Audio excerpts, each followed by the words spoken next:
नमस्कार साथी, मी या ठिकाणी महाराष्ट्र अंधश्रद्धा निर्मूलन समितीबद्दल थोडक्यात ओळख करून देतो।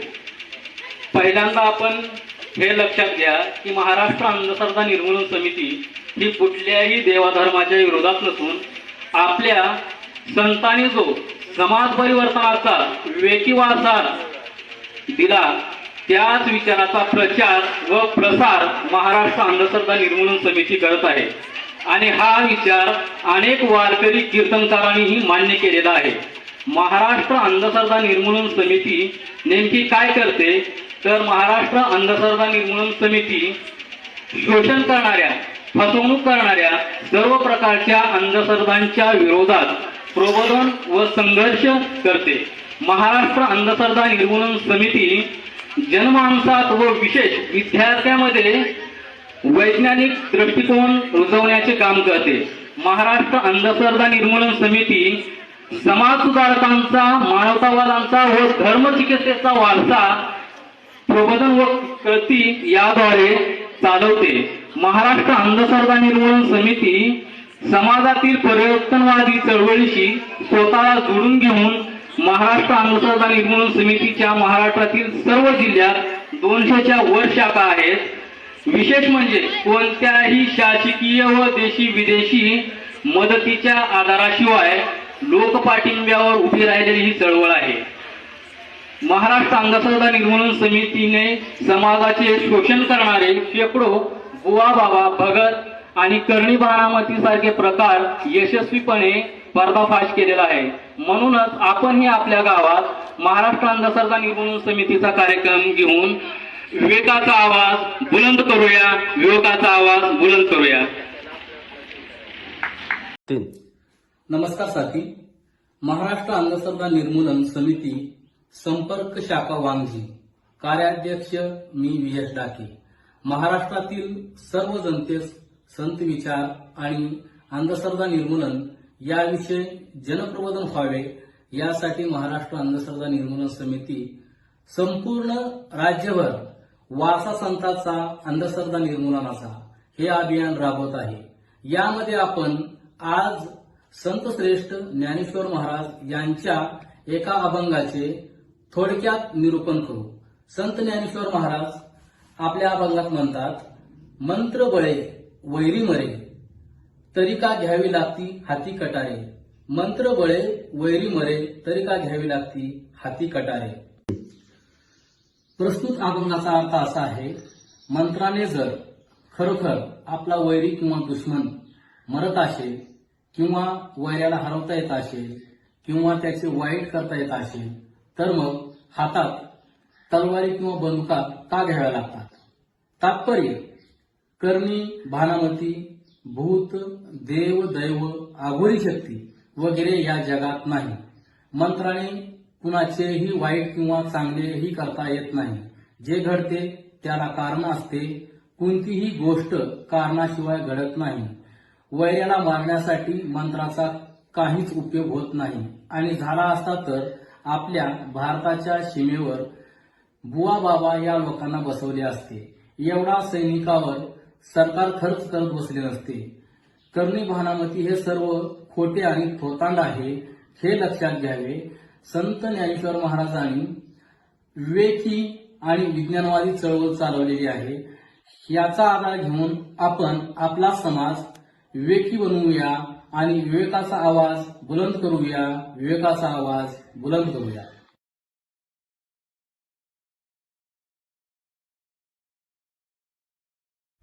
आप इन्हें जानते हैं? नहीं, कौन है ये? अरे आप इन्हें नहीं पहचानते?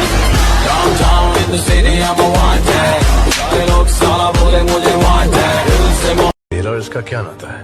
इसका, ये मेरी जान है।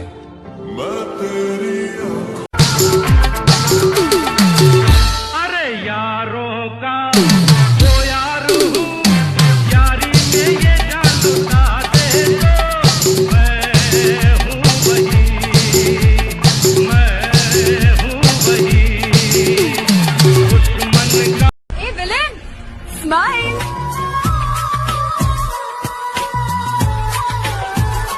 जान से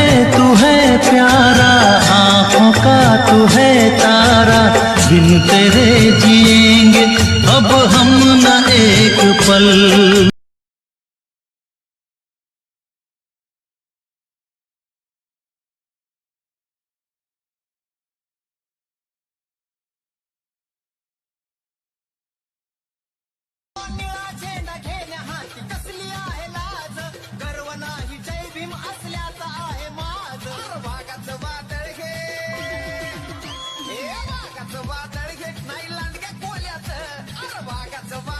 लोग पत्थर में बसे भगवान को पूछते हैं, लेकिन भगवान के रूप में मिले माँ बाप को भूल जाते हैं। क्या ये सही है आंकड़े?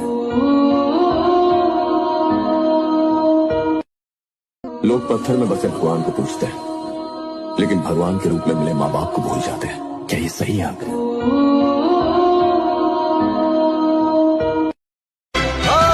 लगते हो चांद से प्यारे, नजर हटाऊं भी तो कैसे।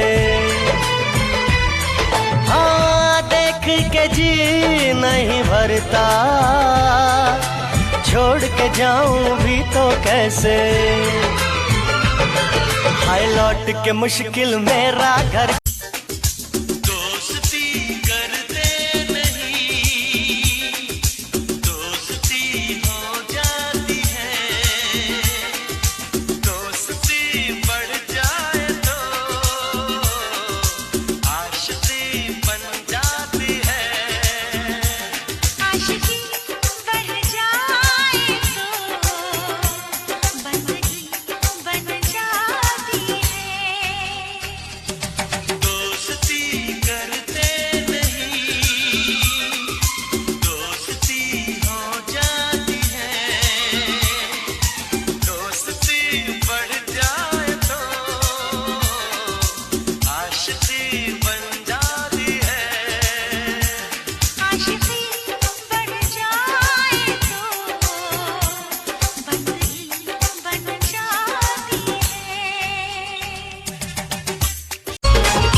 विषय नाही पैशाचा, एक विषय आहे नादाचा।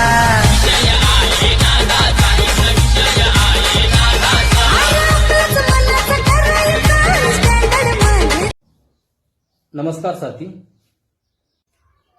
महाराष्ट्र अंधश्रद्धा निर्मूलन समिती संपर्क शाखा वांगजी, कार्याध्यक्ष मी व्हीएस डाके। महाराष्ट्रातील सर्व जनतेस संत विचार आणि अंधश्रद्धा निर्मूलन याविषयी जनप्रबोधन व्हावे यासाठी महाराष्ट्र अंधश्रद्धा निर्मूलन समिती संपूर्ण राज्यभर वारसा संतांचा अंधश्रद्धा निर्मूलनाचा हा अभियान राबवत आहे। यामध्ये आज आपण संत श्रेष्ठ सोयराबाई यांच्या एका अभंगाचे थोडक्यात निरूपण करू। संत सोयराबाई आपल्या अभंगात म्हणतात, देहाशी विटाळ मनती सकळ, देहाशी विटाळ मनती सकळ, आत्मा तो शुद्ध बुद्ध। देहीचा विटाळ देही जन्मला, सोवळा तो झाला कौन धर्म। विटाळा वाचून उत्पत्तीचे स्थान, कोणा देह निर्माण नाही जगी। प्रस्तुत अभंगाचा अर्थ असा आहे, सदर अभंगातून संत सोयराबाई मासिक पाळी किंवा आपण ज्याला ऋतुधर्म म्हणतो अशा ऋतुधर्माबद्दल भुरसटलेल्या कल्पना घेऊन जगणाऱ्या लोकांना त्या काळी दिलेली ही एक सनसनीत चपराक आजही तितकीच लागू आहे। त्या म्हणतात, देहाच्या मासिक पाळी, ऋतुधर्माविषयी, त्याचबरोबर आत्म्याच्या अंतरंगाच्या निर्मळतेविषयी सगळेच बोलतात।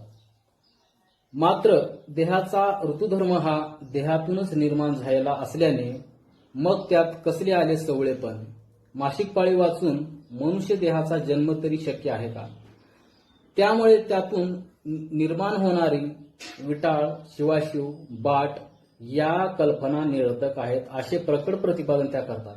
यावरून या संतांनी विज्ञानवादी आणि विवेकवादी चळवळ चालवली होती असे लक्षात येते। याचाच आधार घेऊन आपण आपला समाज विज्ञानवादी आणि विवेकवादी बनवूया आणि विवेकाचा आवाज बुलंद करूया, विवेकाचा आवाज बुलंद करूया।